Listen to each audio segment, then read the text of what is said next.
All right, ladies and gentlemen, I am going to work on this hewing hatchet, I think it's called.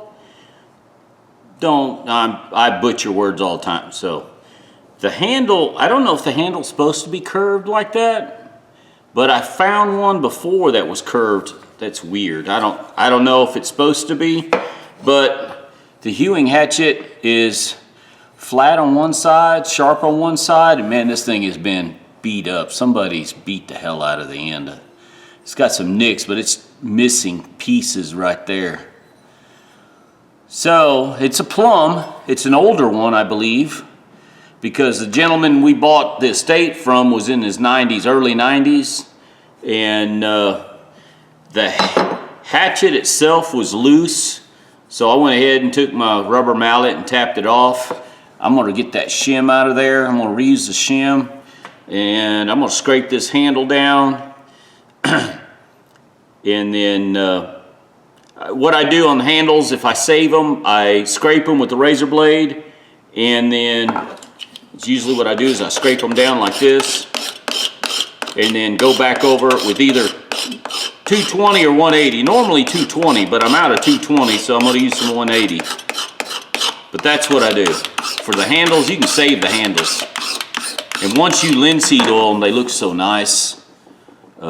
This handle, it's dry and hard as a rock. Caught it probably at the right time, because it needs some love. But I can save it. And then the back of this thing, man, someone abused it pretty good. Look at that. I know they're supposed to be used, but my tools get a little mushroomed. I clean them up a little bit. I guess people don't understand that tools need to be taken care of to a certain extent. Anyways, belt sander on this and a file. I think what I'm gonna do is just polish this and then blue the rest of it. I believe by the looks of it, looks like it's had black paint. Either black painting or some type of Japanning. They heat these up, dip them in oil, and get that black, but I'm gonna blue it. This will look nice. And they overstruck it. Look at there. Look at the damage they did down in there. I'll take a Dremel and clean that up a little bit.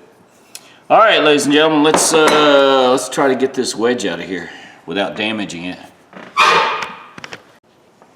All right, gonna work on this wedge, or try to get it out without damaging.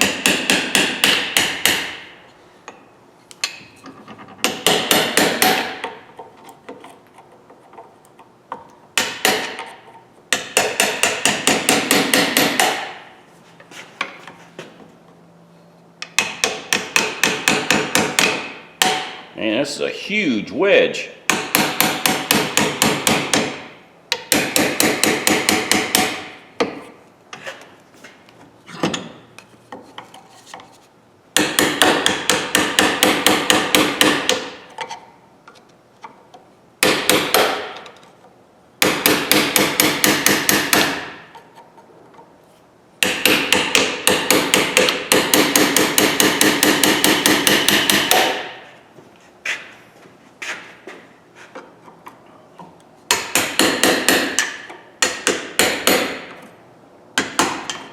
Moving. I'll spend more time on getting the wedge out than I will cleaning the handle.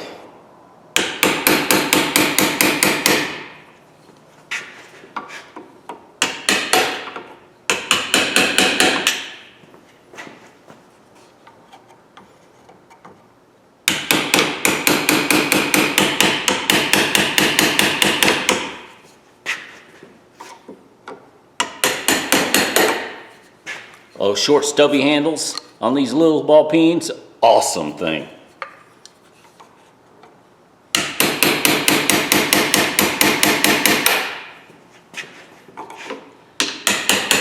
All right, let me work on this a little bit more. I'm gonna get a center punch and try to punch right up underneath it, try to pry it out. Keep working at it.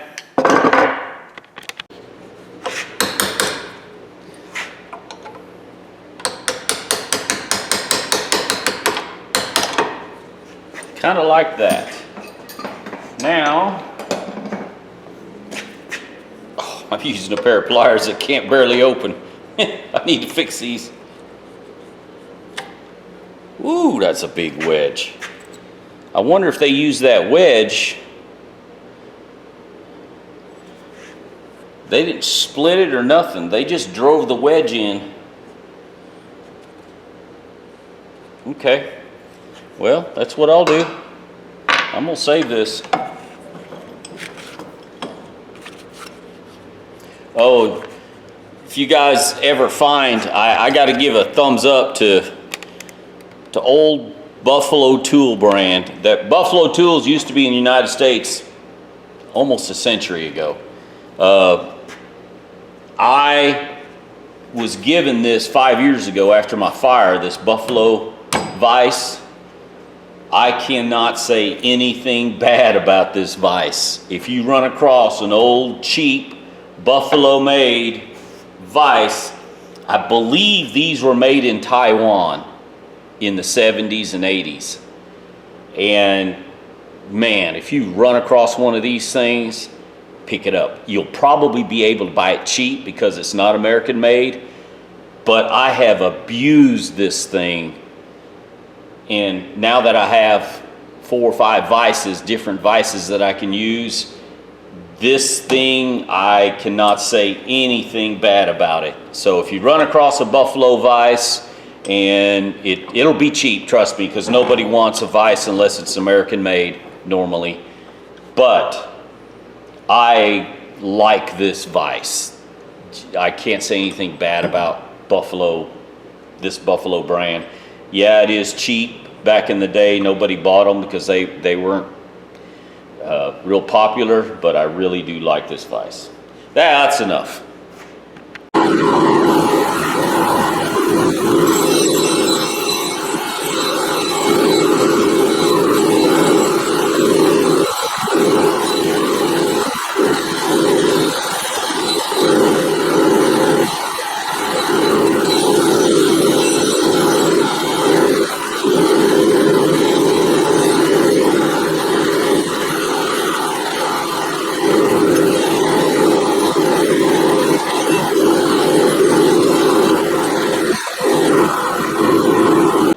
Ladies and gentlemen, I'm going to clean up the top, get some of these nicks off of this, and I'm using it's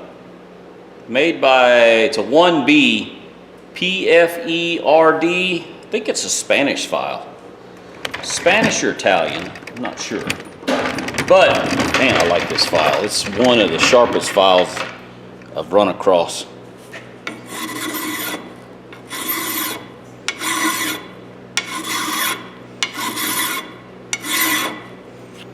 Clean up some of these nicks.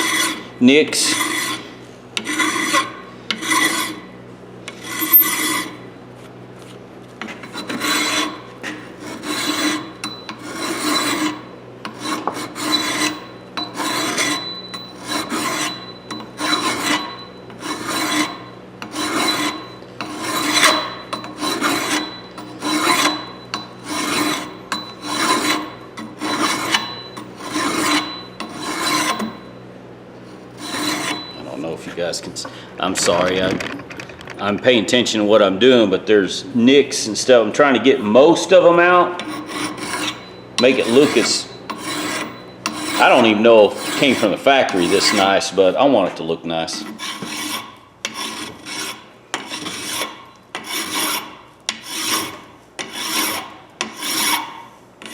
And then a little bit with the Dremel tool on the inside, and that should do it. All right, might be screwing up, but this is how I'm going to do it. I'm going to lightly touch this end on the belt sander. I got a 120 belt on here. It's kind of worn, but I'm going to try to clean up some of these nicks, but I got to be careful. I don't want to get it too hot. I don't want to lose the temper.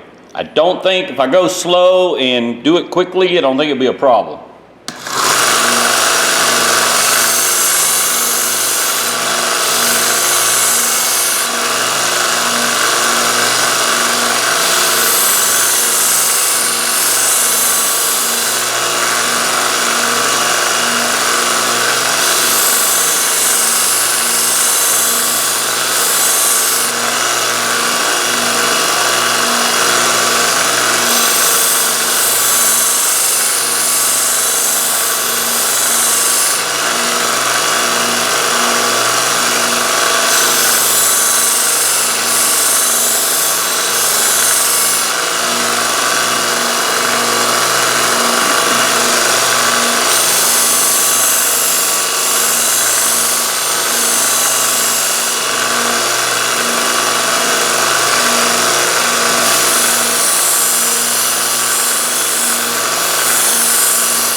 because it's got so many nicks in it, might as well, and then go back and sharpen it up.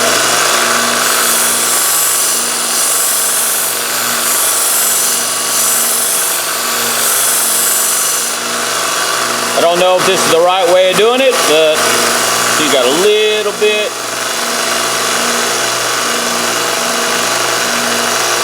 And then there's a little nick there.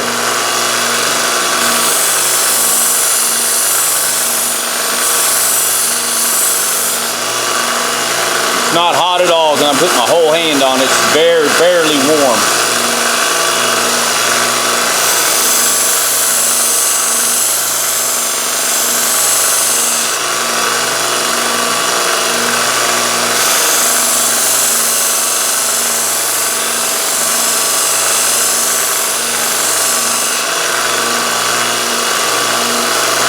Yeah, it's just lukewarm, so I know I'm not getting it hot enough to lose the temper.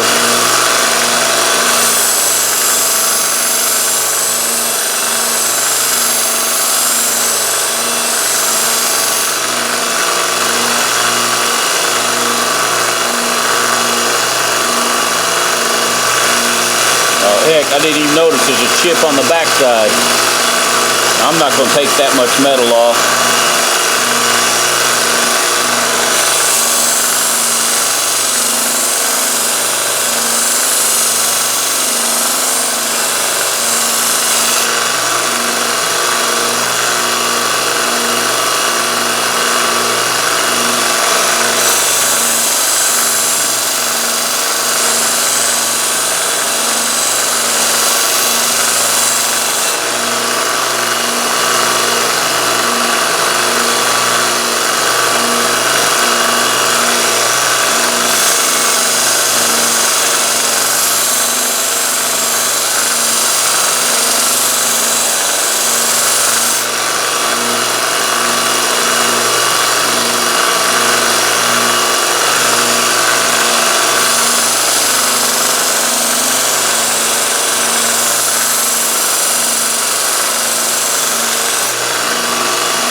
There, it's getting a little warm. I can feel it.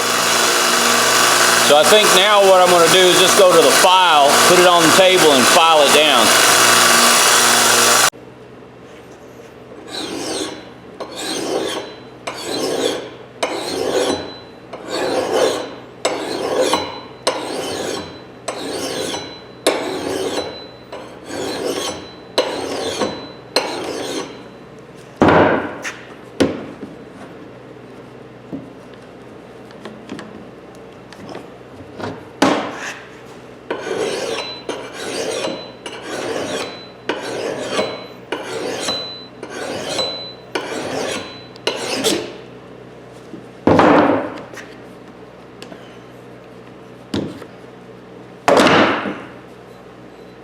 I'm going to put it in the vise, but that's what I'm doing. I'm cleaning it up. Still got that one nick right there on the back side, but I'm not taking all that. There's a little nick right there. See it? Anyways, I'm going to put this in the big vise, clamp it down so I can get a better hold. All right, I'm going to use the belt sander on the back edge. I'm not going to be able to get all the nicks out. I mean, to take that much metal off, I don't think it's worth it. Somebody really abused this thing. Anyways, see what we can do.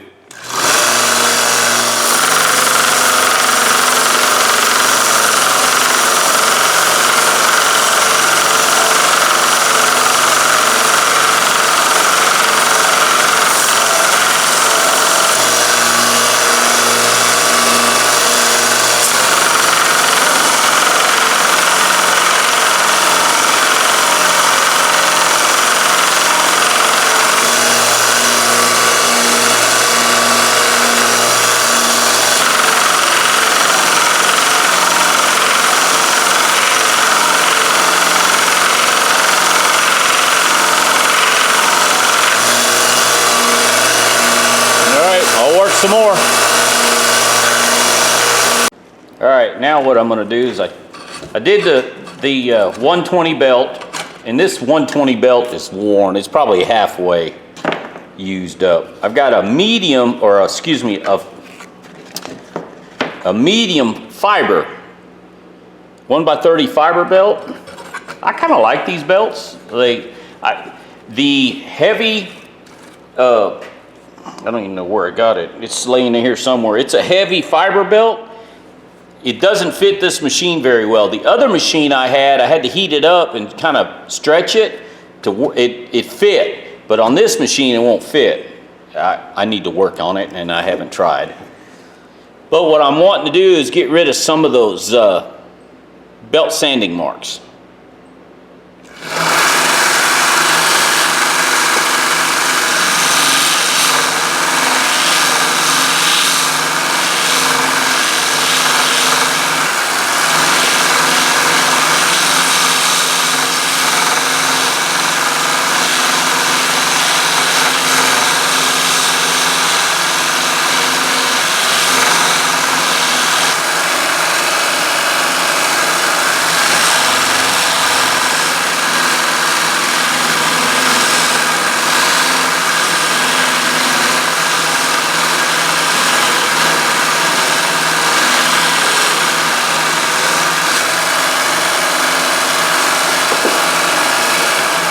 Doing pretty good, but before I go any further, I'm gonna put it on the 320 flapper belt. I just want to see what it does. I'll be right back.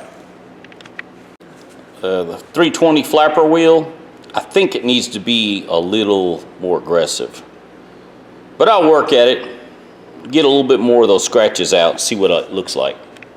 All right, now I'm gonna try the fine. It's a fine fiber belt. Reminds me of Scotch-Brite pads that have been glued and stripped into the belt. I don't know what grit fine is. I figure it's probably 400, maybe 320, something like that.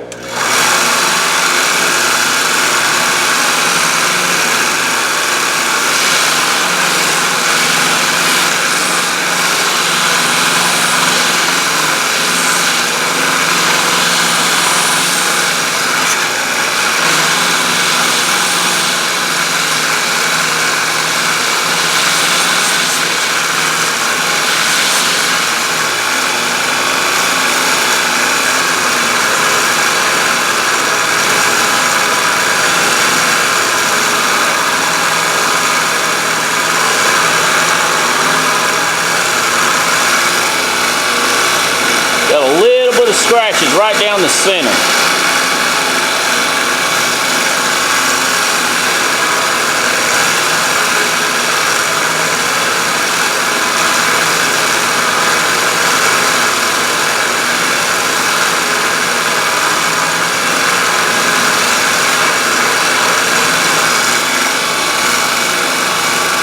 Well, I think I'm gonna stop there at one. I'm getting hungry.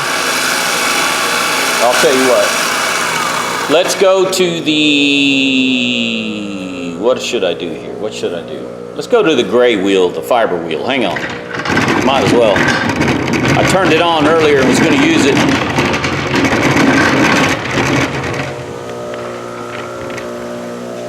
This, I think, is 600 grit. It's hard to find these wheels, especially like 600. I found 320 and 400 lately.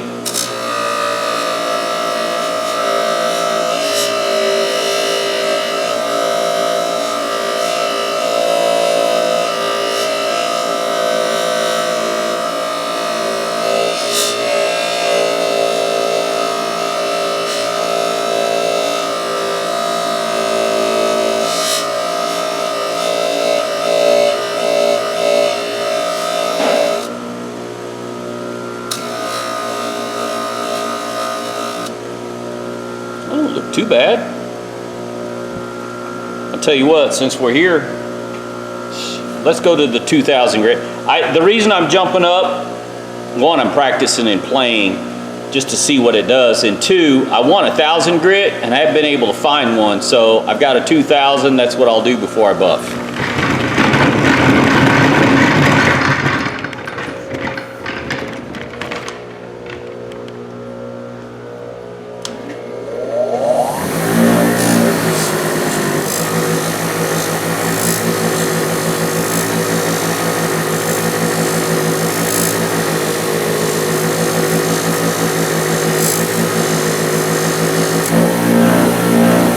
actually looks pretty good.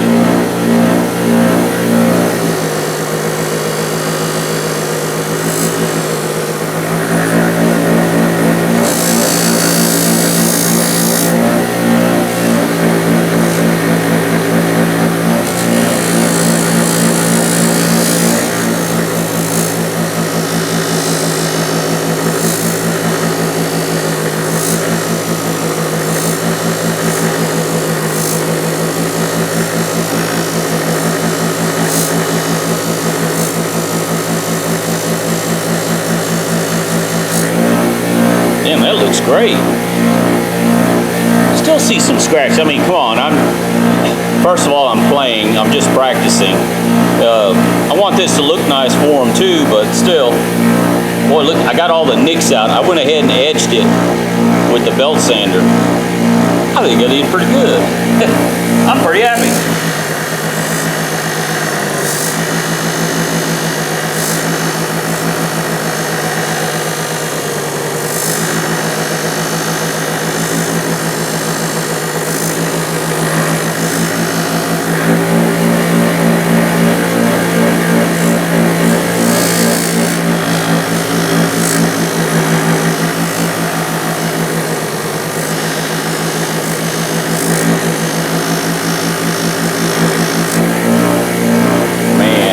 That looks sharp. Alright, I'll stop there and go eat something, and then I'll put it on the polishing wheel.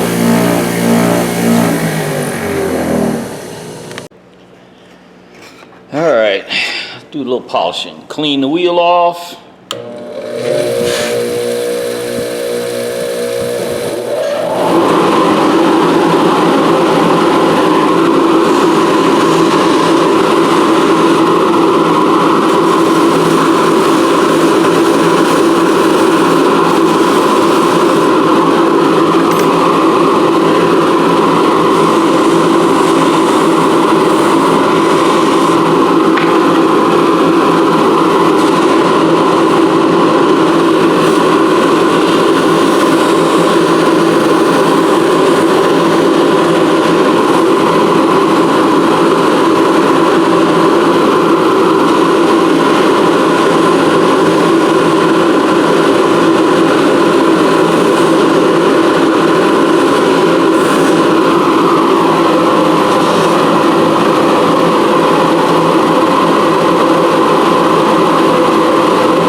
So I scraped it down with the razor blade and then sanded it with that 180 grit. And you can see it's got some where overstrikes and hits, but that won't affect the hatchet itself. And it really needs to be linseed oil. This thing is dry. It's probably been sitting. The man being in his 90s, I'm sure he retired in his 60s, and it probably sat for a good 10 years. Probably wasn't even used. And by the looks of it, the way it was used as a mallet more than it was a hatchet. Anyways, I'm gonna clean it off with some carb cleaner before I blew it. See, the black. I use carb cleaner. You guys can use naphtha or denatured alcohol is what they recommend.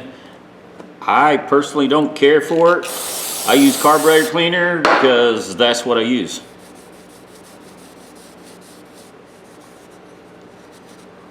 Yeah, it's not much black coming off now. And the black is some of the polishing compound, some of the dirt, debris that's still left on it. It doesn't have to be perfect. Those of you that like things being perfect, that's fine. Just clean it real good. I've used carburetor cleaner. I see it works great for me, so that's what I use. Use what you like, ladies and gentlemen. You find a product you like, use it. Usually saves money over time. You find something, look how dirty the top edge was. I didn't even realize that.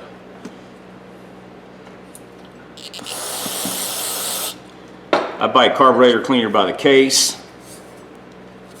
I use it pretty much for everything. Disassembling a lock, I clean locks with them when I disassemble them. Especially locks, things that may have brass parts, because brass wears, leaves debris inside. So most pieces of equipment I use carburetor cleaner on. Okay, let me gather my, well, I'll just do it, I'll show it. I've got this bluing, cold bluing. I like this brand, this product I like. The other brands are good, but this is no rinse. It's liquid, gun blue, brownells. Amazon's got a lot of gel for sale. I've never tried the gel, and I'm afraid to buy something that I've never used, and if I buy it and I don't like it, and I'm stuck with it. And this stuff, I know it works, and I like it. So, I'm using it. All I do, yeah, you know what? I forgot to clean my brush last time. I don't remember. All I do is, you can use a cotton swab if you like. I don't use the cotton swabs because I can't control it. I can get more detail work with the brush, and I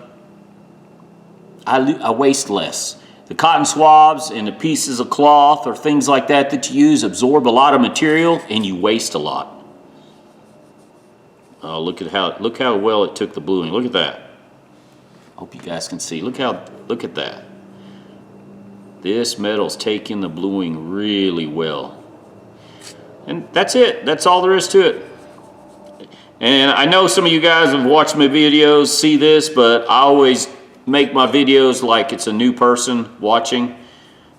I have a young lady that watches my videos, and she is collecting tools and getting a toolbox for herself, so I show her like I'm showing someone else, a new person. See what I mean by detail work?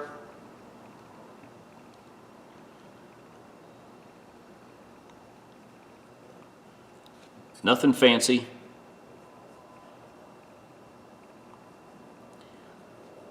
Yeah, the bluing's going to look good on this one. It's going to look good. Yeah, look at that. It's taken really well.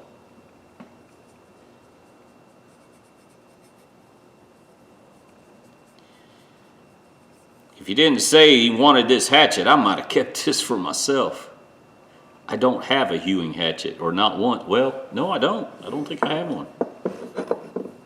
I don't even know what a hewing hatchet is anyway, so. I think it's something to do when you're doing log cabins. I think. What do I know?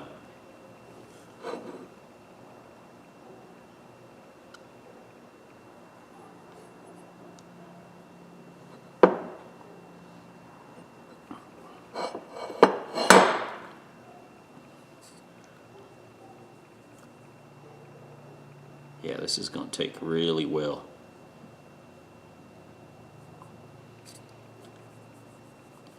Not bad for $4 investment. He bought a whole box of hammers and stuff online at that estate sale. Whoops!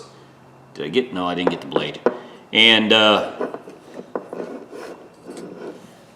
this was this is one of the main reasons he bought that box of hammers, because the hatchet was in there. We didn't know it was a hewing hatchet when we bought it. We just knew it was a hatchet. He collects hatchets, so I bought it for him.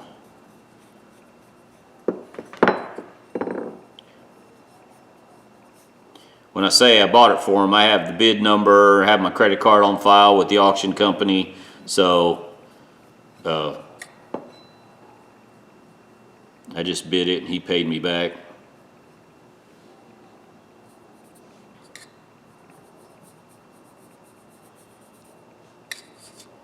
Now I'm redoing it for him.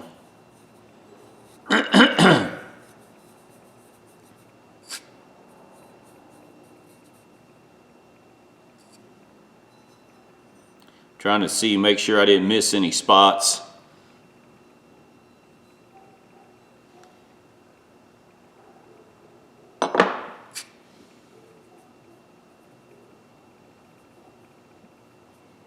All right.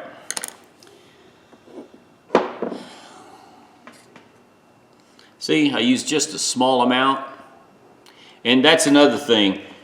When you use this stuff, don't dip it out of here and dip your brush or rag back in there, because then you contaminate the whole bottle.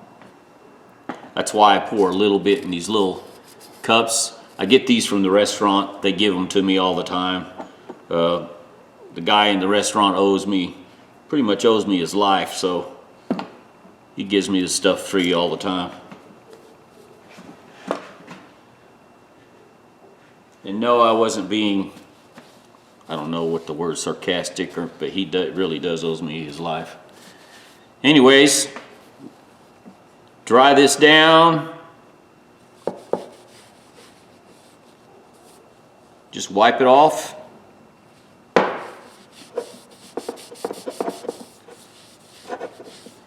You don't have to rinse, you don't have to do nothing, you're just wiping it off. Wiping it dry.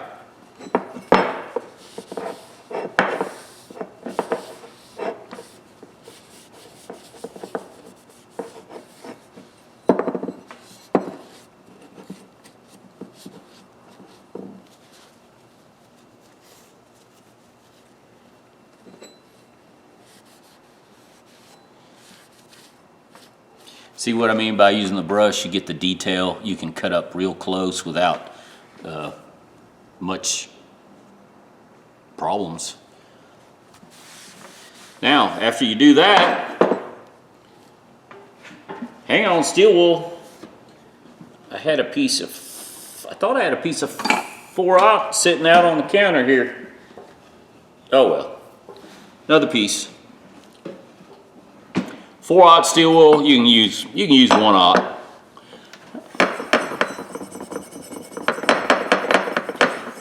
And all you're doing is blending the color together.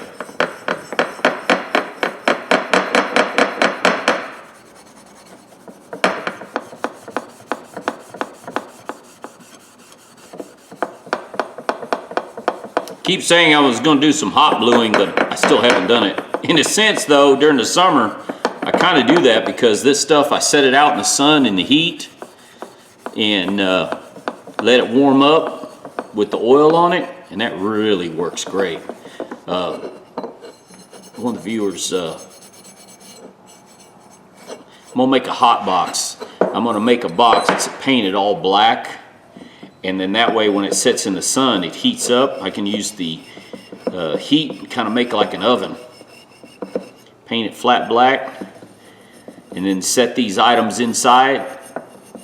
Just set it in it, and that way the heat resonates off the black and just heats it up even more.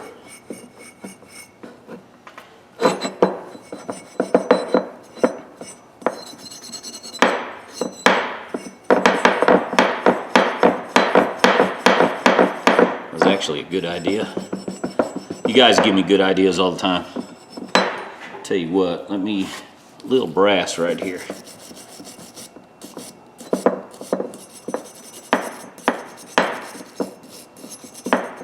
Use a brass brush where I can't get the wire, 4/0 wool in it.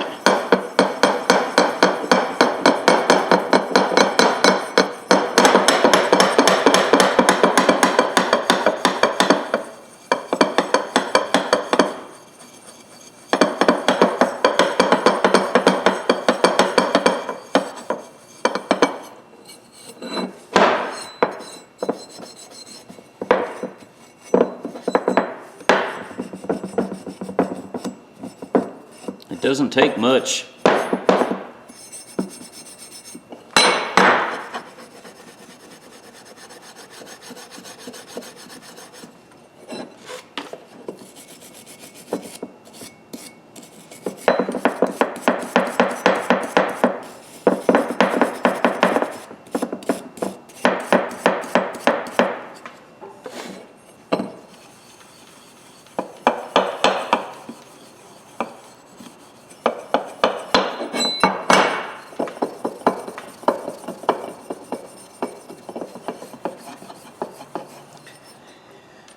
You can see the hardness line. I hope you guys can see it. It's right there. I don't know if the camera will pick it up. It goes back pretty good. And you can tell when you run a file on it, you can hear the sound it makes. You know what? While we're here, I'll tell you what. That's it. It doesn't need another coat. I'll tell you what, while we're here. Okay, it doesn't need another coat, but I'll just show you what it does if it takes. See where it's took a little more color? See the discoloration? That's where it's taking color.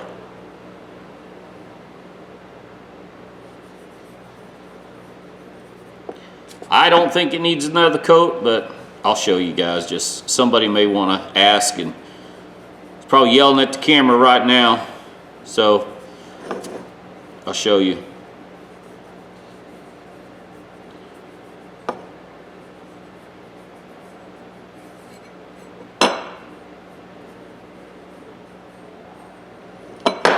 Do this side here. This stuff, you let it for 60 seconds, let it set for 60 seconds, then wipe dry, and then go over it with steel wool. And then after I go over it with steel wool, I got some used motor oil that came out of my truck, and I just oil it and then let it sit in the heat in the sun for a couple days, and usually it's dry by the time either a lot of the oil wicks off or dries off. I don't think the metal actually absorbs it, but I think the oil has a chemical reaction to the color and darkens it. Now, just wipe it off.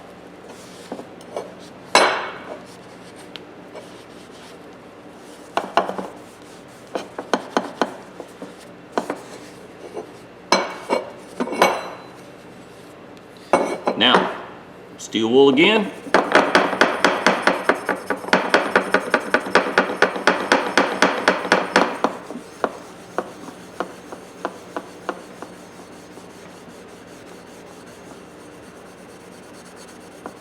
I really can't tell if it worked for 2 coats, but I do know it took a little color in a spot there. A couple spots, little spots. And you could leave it like this. You don't have to coat it with oil. You could actually just put it in your drawer or your toolbox, whatever you want to do, and leave it like it is. But I put the oil on one. The oil helps protect the tool. And like I said, it darkens it.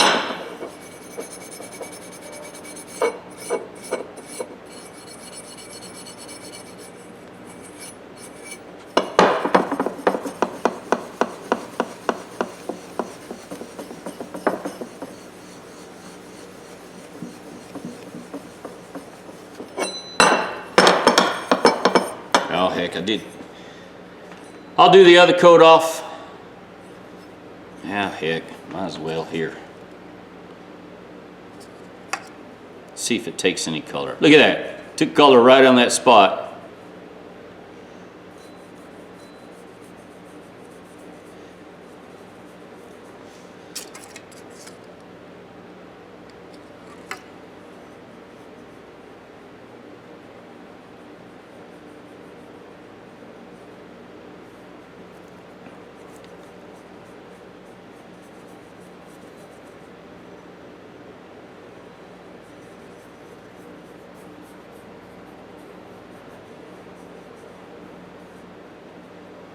Well, that's a good show and tell. You can see now, I'm afraid to get stuff on my handle.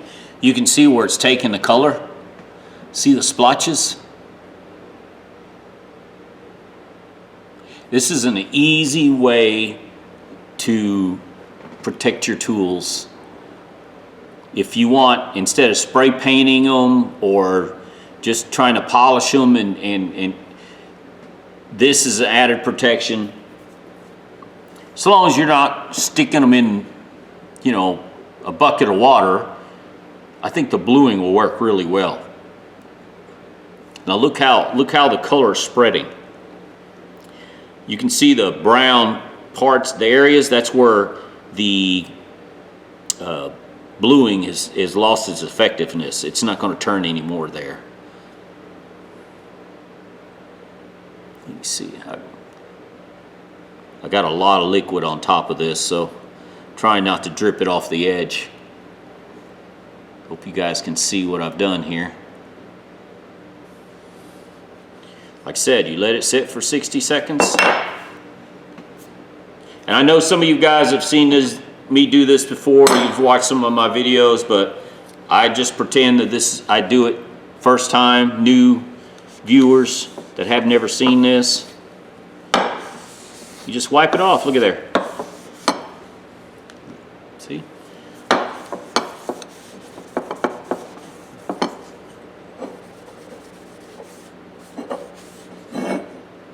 Make sure none dripped off the other side here.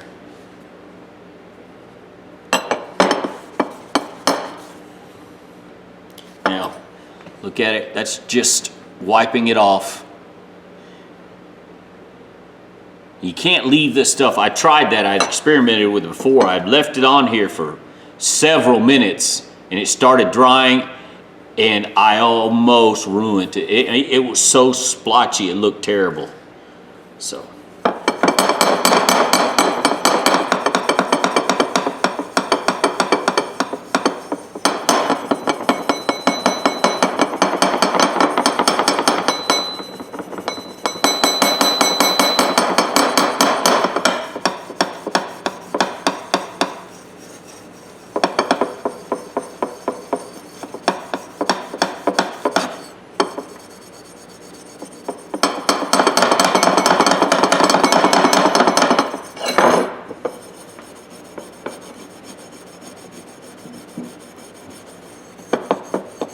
There we go.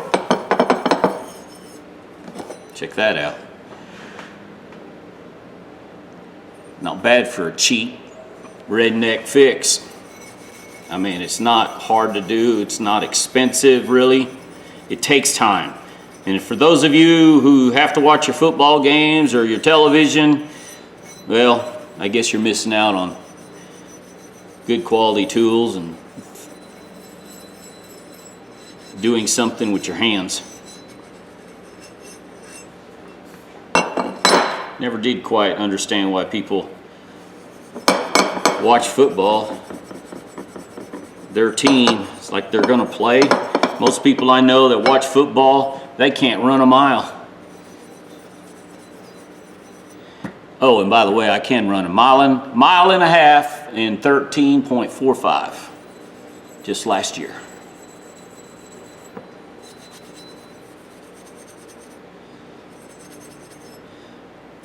Somebody will comment on that, but I can. I did. I have, and I still can probably.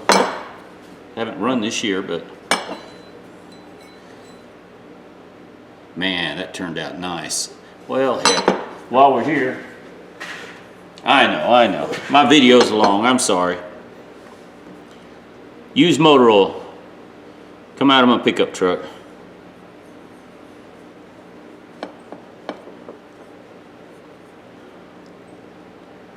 This will look good. This thing's gonna turn out nice. Man, I'm gonna hate to give this to him. That really sucks. That really stinks. He's lucky I'm honest. This thing's gonna turn out nice. If I don't split the handle putting it back together, because that old handle is dry. You know, I don't normally do that, but I may coat that handle with linseed oil first, one coat. That handle's so dry, I'm afraid if I go hitting on it, I'll crack it. Oh yeah.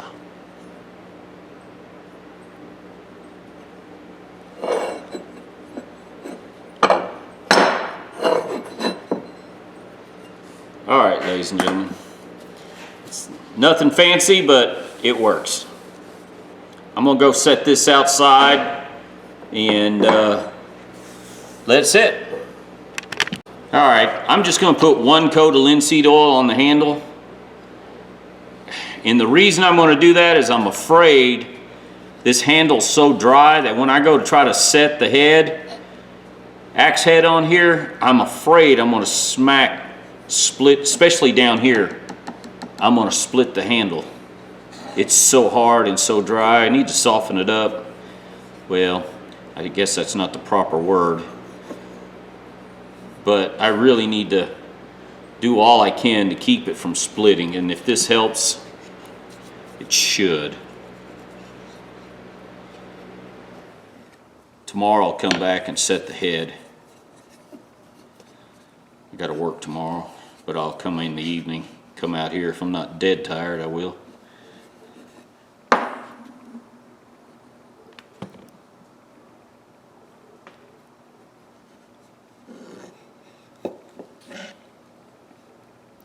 I'm just going to soak this up here.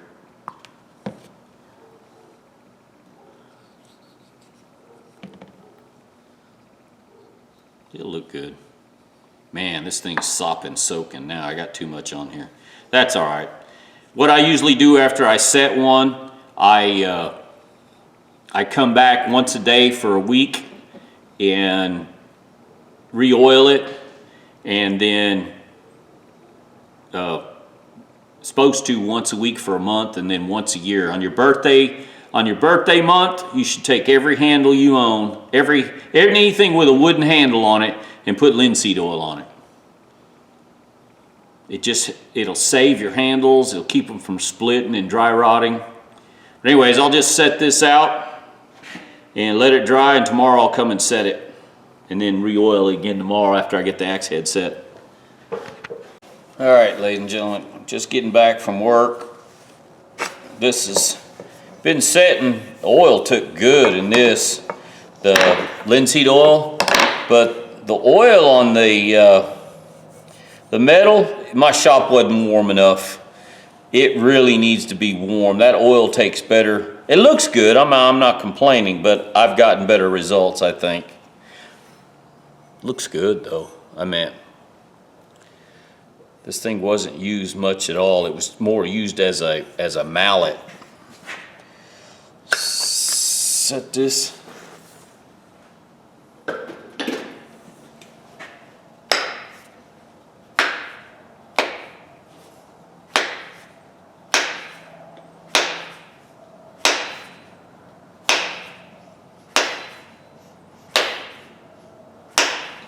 It's the only thing I don't like about these. Mess up the hands. Well, that's set good. Look how deep that's set. I've got limited time, so I'm trying to get this done.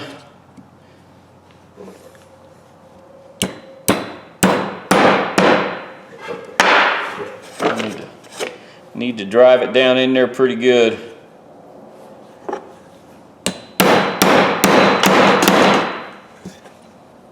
Oh yeah, that's set good in there.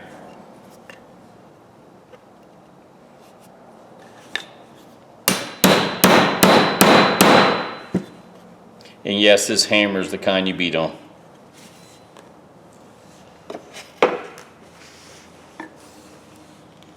All right. Where's my knife? There's my knife.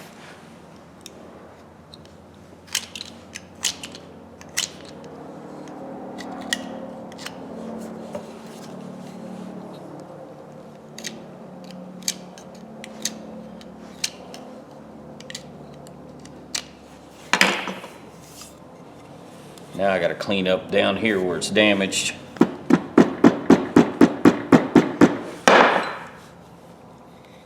That's the only thing I don't like about these angled. When you go to try to tap it down, you break it. I hate doing that. Anyways, other than that, there you go. I'm finished with it. A Plumb Hewing hatchet.